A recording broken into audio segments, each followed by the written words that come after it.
गणेश गजानन कारणे, रोहन जोशी, प्रताप जोशी, सुंदर जोशी, अमरतय्या, पंकज चव्हाण, युवराज वाघ, सागरतय्या, आदरणीय संजय राऊत साहेबांच्या आधी पक्ष प्रवेश होत आहे. जय भवानी. उड्डाण घ्यायचं आहे, त्यामुळे आपल्याला आता प्रवेश आपण थोडक्यात साहेब प्रतिनिधी स्वरूपामध्ये काही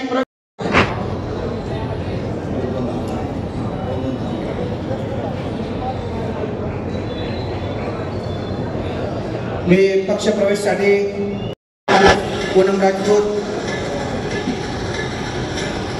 वकील आणि सय्यद, मोहसिन पठाण, फैजल बिंजारी, मान्य संजयजी राऊत साहेब यांचं मार्गदर्शन ऐकण्यासाठी आलेला आहात. एक ऊर्जा आपल्याला मिळत असते. मान्य संजयजी सावंत साहेबांचं वक्तव्य टीव्हीच्या माध्यमातून असेल किंवा कोणती घोषणा असेल, जर राजाच्या पाठीमागे जर आपला सेनापती जर मजबूत असला तर कोणीच आपला किल्ला हलवू शकत नाही, अशी परिस्थिती आपली मान्य पक्षप्रमुख उद्धवजी ठाकरे साहेबांच्या पाठीमागे मान्य संजय राऊत साहेब हा किल्ला आपला लढवत आहे.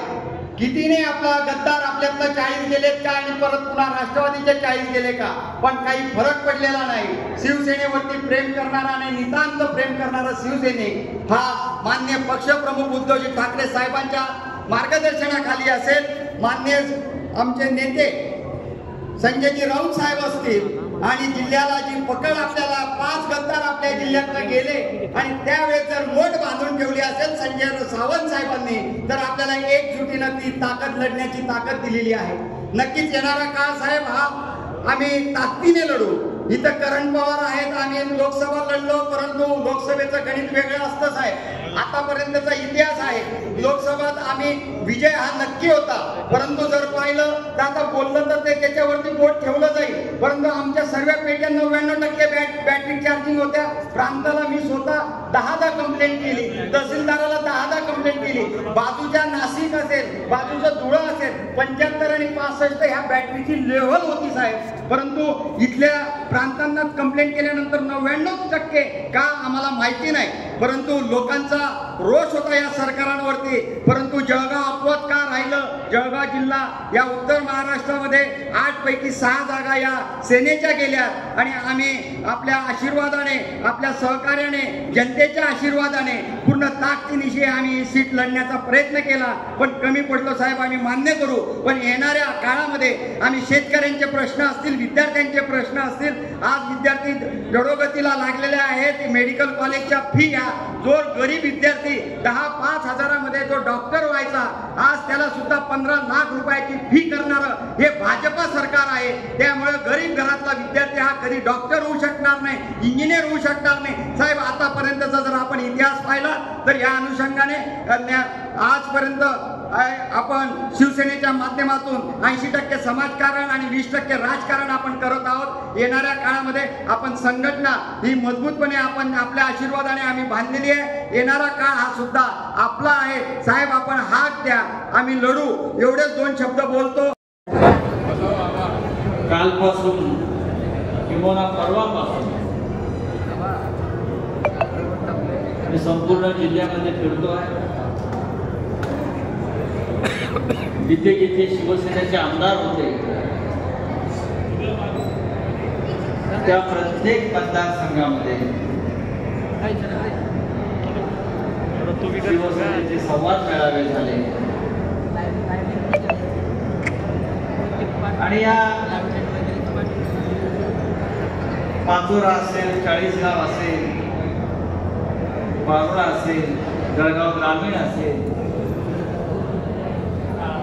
सर्व ठिकाणी जरी आमदारांनी बेईमानी केली असली तरी शिवसेना आणि शिवप्रेमी जनता ही आजही मूळ शिवसेनेबरोबरच आहे. ती माननीय उद्धव ठाकरे यांच्या नेतृत्वाखालीच आहे. सर्वत्र इतका उत्साह होता की मग सोडून गेलं कोण? शिवसेना फुटली, शिवसेना संपली, शिवसेना आता कुठे राहिली?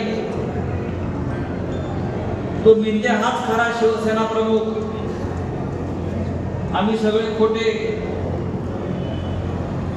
पण मी जळगावात पाहतोय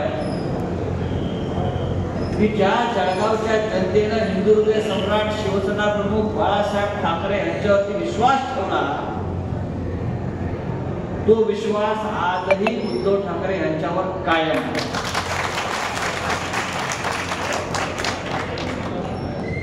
हा शेवटचा मेळावा जळगाव शहरामध्ये होता. जळगाव शहरामध्ये आतापर्यंत आपण विधानसभा लढलो नाहीये, खरं आहे. पण हे चित्र पाहिल्यावरती मला असं वाटतंय आपण जळगाव शहरात सुद्धा लढायला हवं.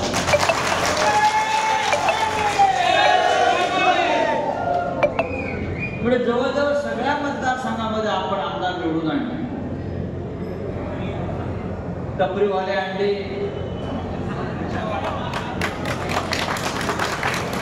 बकरीवाले आणले, पोलीसवाले हवालदार आणले, ट्रॅफिक हवालदार आणले. म्हणजे सामान्यातला सामान्य माणूस हा शिवसेना या 4 अक्षरामुळे आमदार झाला, मंत्री झाला, टपरीवरून महालात राहायला गेला, सर्व काही झालं. आणि आज स्मशानात द्यायची वेळ आली तेव्हा शिवसेना सोडून गेला.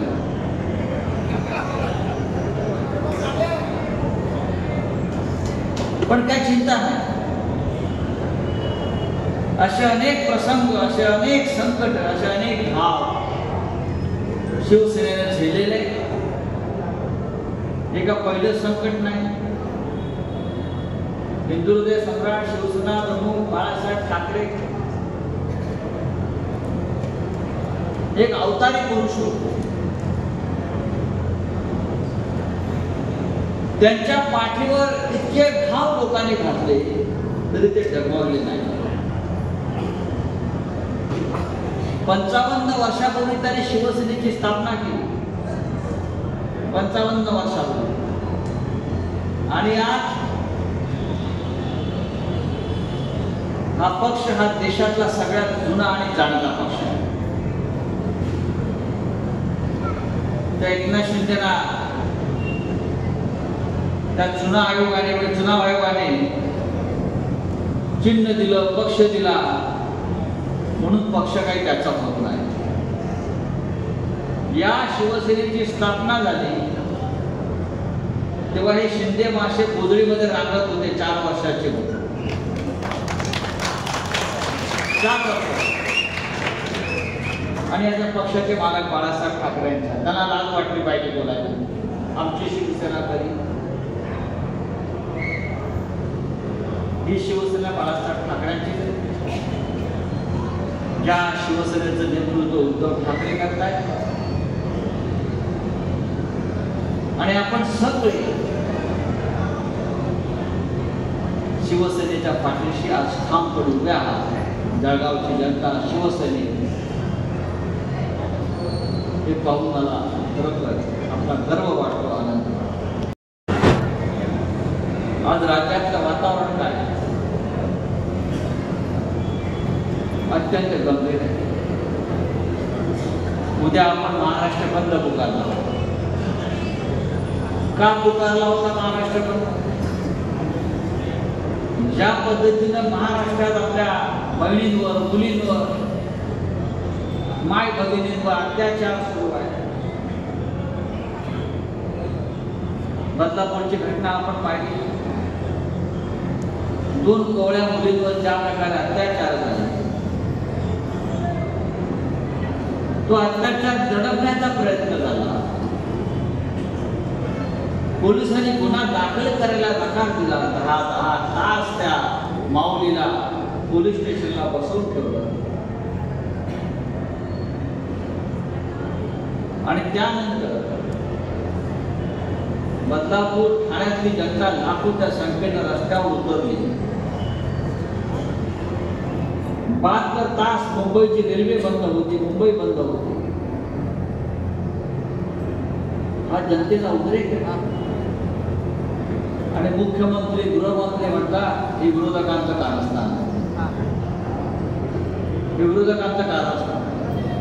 मुलींवर अत्याचार झाले हे विरोधकांचं कारस्थान. पोलिसांनी गुन्हा नोंद, पोलीस तुमचे आहेत ना, पोलिसांनी गुन्हा नोंद करून घ्यायला नकार दिला हे विरोधकांचं आमचं कारस्थान आहे. गेल्या 12 दिवसांमध्ये 17 मुलींवरती अत्याचार झाले. जळगावमध्ये या भागामध्ये अमळनेरच्या 2 घटना कालपर्यंत मी पाहिल्या. कोल्हापुरामध्ये काल एक अशी दुर्दैवी घटना घडली. अंबरनाथला एक दुर्दैवी घटना घडली. दौंडला दुर्दैवी घटना घडली. रोज कुठे ना कुठेतरी आपल्या मुलांवर, आपल्या मुलींवर अत्याचार होत असताना हे सरकार, शिंदे सरकार खोके मोजण्यामध्ये मशगूल आहे. त्याच्या विरुद्ध हा बंद आहे. ही लोकांचा आवाज, जनतेचा आवाज, या राज्यात काय चाललंय हे कळावं, निषेध व्यक्त करावा म्हणून हा बंद होता. पण आता तुम्हाला समजलं असेल हायकोर्टानं आता एक निकाल दिला. आत्ताच हायकोर्टाचा निकाल आला. कोणीतरी सोमयाबोमा सदावर्ते पिटिशन याचिका घेऊन कोर्टात गेला, हायकोर्टामध्ये. आता फडणवीसांचा माणूस या बंद बेकायदेशीर आहे आणि हायकोर्टाने आदेश दिला या बंद तुम्ही पुकारू शकत नाही, तुमचा बंद हा बेकायदेशीर आहे. न्यायालयाने बघायला पाहिजे, न्याय देवता समोर आहे, ती एक स्त्री आहे. अशा प्रकारे त्या न्यायालयानं त्या न्यायदेवतेवरच बलात्कार आणि अत्याचार केला. आपण ज्या महिलांच्या अत्याचाराविरुद्ध आवाज उठवतोय, न्यायालय म्हणते तुमचा बंद बेकायदेशीर. या राज्यामध्ये बेकायदेशीर सरकार चालू आहे. या राज्यामध्ये घटनाबाह्य सरकार चालू आहे आणि त्याचा खटला न्यायालयात सुरू आहे. न्यायालय त्याच्यावर निर्णय देत नाही, त्या बेकायदेशीर सरकारवर निर्णय देत नाही. पण या सरकारच्या नपुसकपणावर आम्ही जेव्हा प्रश्न निर्माण करतो, नामर्दांवर प्रश्न निर्माण करतो आणि बंद पुकारतो, तेव्हा न्यायालय म्हणते तुमचा बंद बेकायदेशीर आहे. न्यायालय किती विकले गेले आहेत, न्यायालयावरती किती दबाव आहे. ही लोकशाही आहे, ही लोकशाही आहे आणि या लोकशाहीला डॉक्टर बाबासाहेब आंबेडकरांनी एक संविधान, एक राज्य घटना आपल्याला दिली आणि त्या राज्य घटनेत आंबेडकरांनी सांगितलेलं आहे अन्यायाविरुद्ध आवाज उठवण्याची शक्ती आणि अधिकार लोकशाहीनं, घटनेनं जनतेला दिलेला आहे आणि आम्ही तो अधिकार पाळणार आहोत. न्यायालय काय म्हणते हा न्यायालय.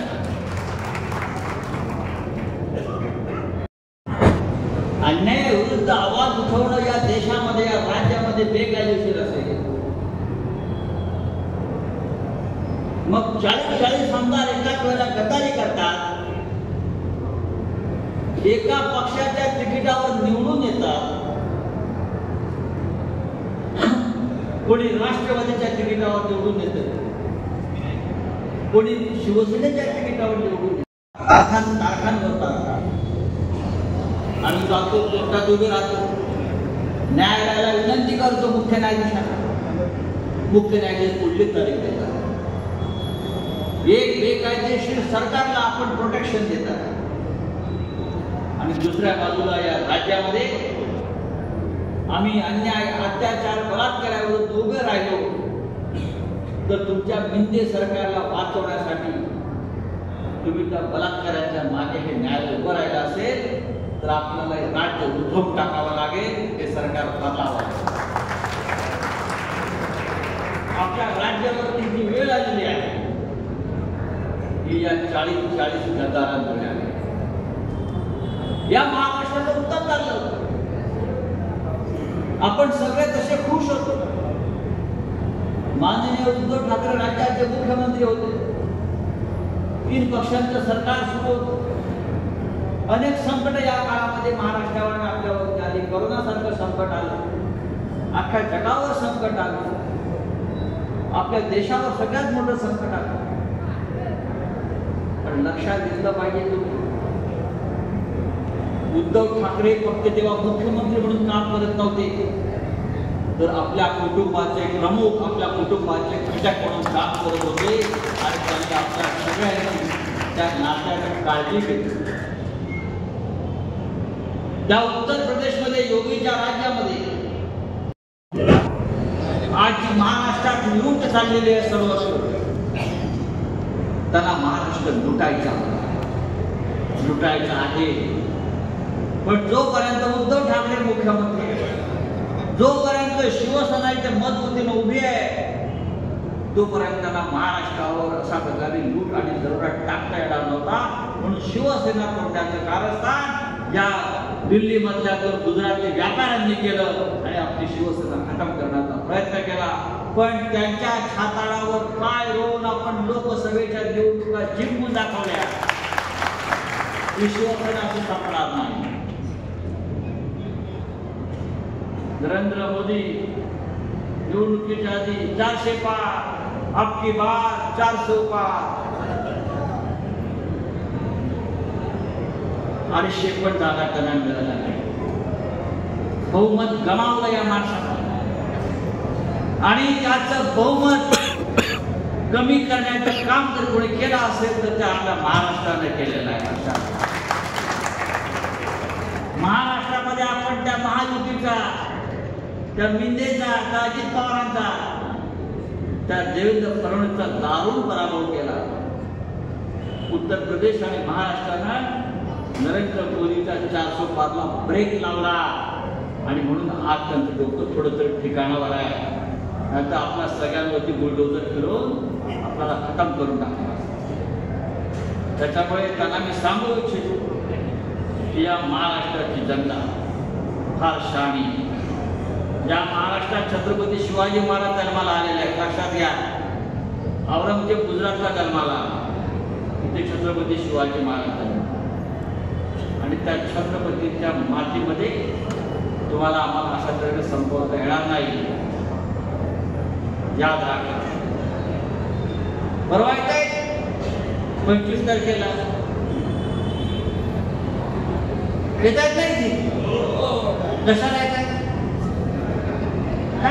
काय काम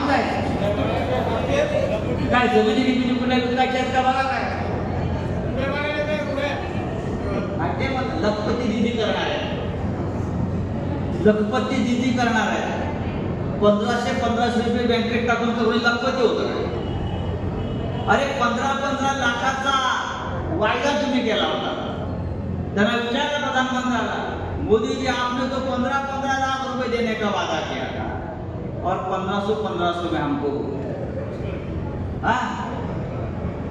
1500. आमचं सरकार येऊ द्या 1500चे 3000 रुपये होते.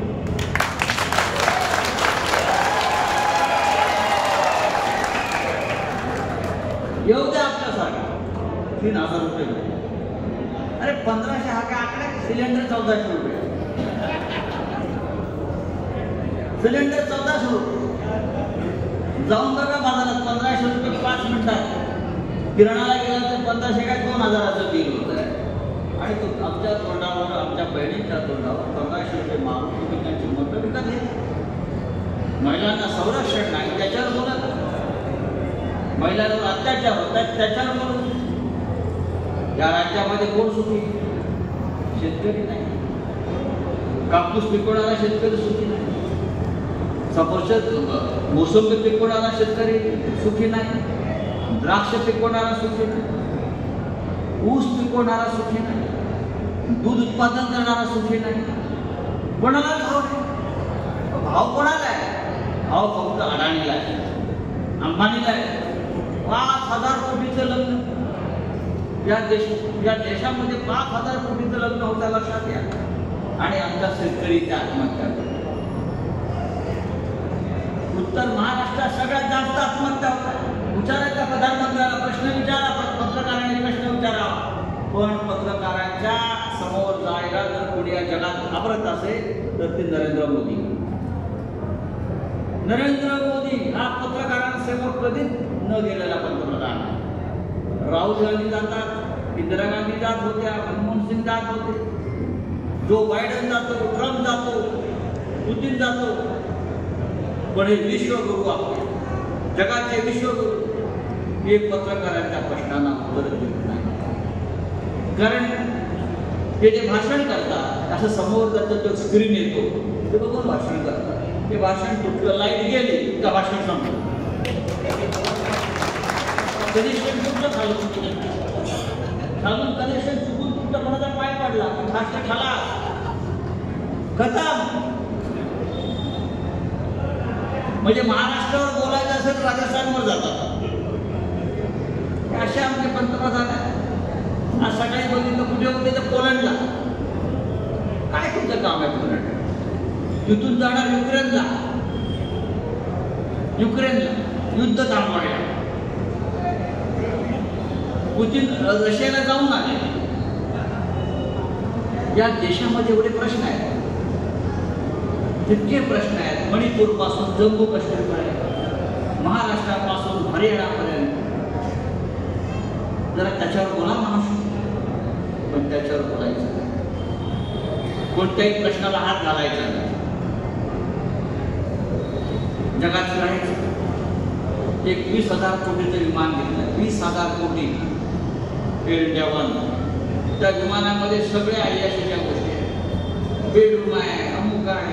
हा देश, या देशावर लाखो कोटींचं कर्ज आहे. या देशातला शेतकरी कर्जबाजारी आहे. या देशातल्या महिलांचं जगणं कठीण झालं. लाखो गरिबांच्या चुली पेटत नाही. आणि विश्वगुरु 20,000 कोटीच्या विमानातून फिरतो आणि इकडे येऊन त्या जळगावला गरिबी हटाव, लखपती दिदीच्या घोषणा करतात. हे ढोंग आपल्याला संपवायचं असेल तर महाराष्ट्रामध्ये आपल्याला स्वतःचं सरकार आणावं लागेल. फडणवीसचं राज्य आपल्याला उठवून टाकावं लागेल. ही पेशवाई आपल्याला संपवावी लागेल. या राज्यामध्ये ज्या प्रकारचा जातीयवाद, धर्मवाद निर्माण करून दंगली घडवण्याची कारस्थानं सुरू आहे. कारण त्यांना आता जिंकणं कठीण झालेलं आहे. मग दंगली घडवायचं, जातीमध्ये वाद निर्माण करायचे, अशी त्या सदावतीसारखी माणसं कोर्टात पाठवायची. हे त्याचे धंदे आहेत. हे धंदे आपल्याला बंद करायचे. बाकी गद्दाराची चिंता आपल्याला करण्याचं कारण आहे. जनता त्याचा निकाल लावला आहे सगळ्यांना. माझं आव्हान आहे या गद्दारांना की त्यांनी परत विधानसभेत जाऊन दाखवावं. या राज्याची जनता मूर्ख नाही. या राज्याची जनता स्वाभिमानी आहे, अभिमानी आहे. ती गद्दारांच्या मागे कधीच उभी राहील. छत्रपती शिवाजी महाराजांना सुद्धा गद्दारीचा सामना करावा लागला. पण त्या गद्दारीच्या छाताडावर पाय रोवून महाराजाने हिंदवी स्वराज्य स्थापन केलं. आणि अशाच गद्दारीचा सामना करून ही शिवसेना बाळासाहेब ठाकरेंची 55 वर्ष आपली वाटचाल करते आहे. त्याच्यामुळे या राज्यामध्ये आपल्याला परिवर्तन घडवायचं असेल तर पुन्हा एकदा महाविकास आघाडीचं राज्य आणण्यासाठी सगळ्यांना कंबर कसावी लागेल. वातावरण अत्यंत उत्तम. फक्त विषय जळगावचा नाही आहे. मी अख्ख्या जळगाव जिल्ह्यातून सांगतो. या जिल्ह्यामध्ये आपले 5 आमदार होते. 5 आमदार. हे 5 आमदार आज बेईमानाने गद्दार झाले. याची चीड आपल्याला असायलाच पाहिजे शेवटपर्यंत. या प्रत्येक आमदाराला जोपर्यंत मी याच मातीमध्ये गाडत नाही तोपर्यंत मी शांत बसणार नाही. अशा प्रकारचा विश्वास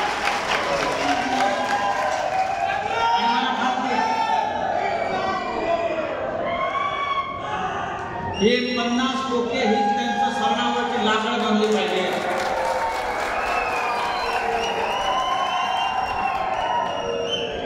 हे 50 टोके त्यांना जाल्याशिवाय राहणार नाही. अशा प्रकारचं वातावरण आपण निर्माण केलं. शिवसेनेशी प्रेमाने करणं सोपं नाहीये.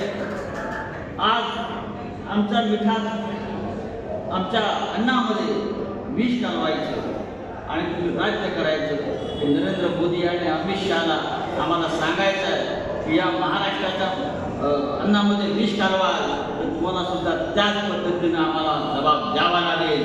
कारण हा मराठी माणूस आणि हा मराठी माणूस एकदा पेटून उठला तर विझणार नाही, एकतर तो पेटत नाही आणि पेटला तर विझत नाही. हा महाराष्ट्राचा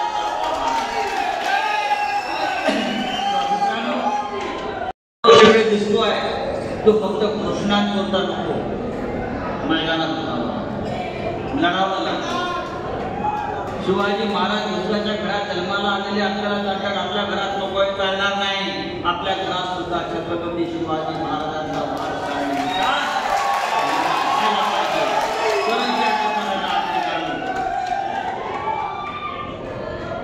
हा शिवसंवाद मेळावा त्यासाठी. या शिवसंवाद मेळाव्याने या संपूर्ण जिल्ह्यामध्ये एक सकारात्मक वातावरण निर्माण केले. आज सकाळी मला माननीय उद्धव साहेबांचा फोन आला आणि त्यांनी जळगावविषयी माझ्याकडे माहिती घेतली. मी म्हणलं वातावरण उत्तम आहे, लोक पेटलेले आहेत, पण त्याचा कोळसा होता कामा नाही. तो निखारा पेटत राहायला पाहिजे, निखाऱ्यावर राख साचू नये यासाठी आता प्रत्येकाने इकडल्या पदाधिकाऱ्यांना काळजी घेतली पाहिजे. आणि ती काळजी जर आपण घेतली तर मला खात्री आहे 5ही गद्दार हे कायमचे संप्रेषण राहणार नाही आणि राजकारणाचा राग सुद्धा त्या आयुष्यात कुठलाच सांगणार नाही याची मला खात्री आहे. ते वातावरण मी पाहतो, मला पूर्ण खात्री आहे की जळगावातून जास्तीत जास्त शिवसेनेचे आमदार नव्हे 5 ऐवजी 6 असतील पण 4 जाणार नाही. आणि हा षटकार आपल्याला मारावाच लागेल आणि जळगावचं जे नाव या 5 गद्दारांनी कलंकित केलेलं आहे तो कलंक आपल्याला कायमचा पुसावा लागेल. जय हिंद.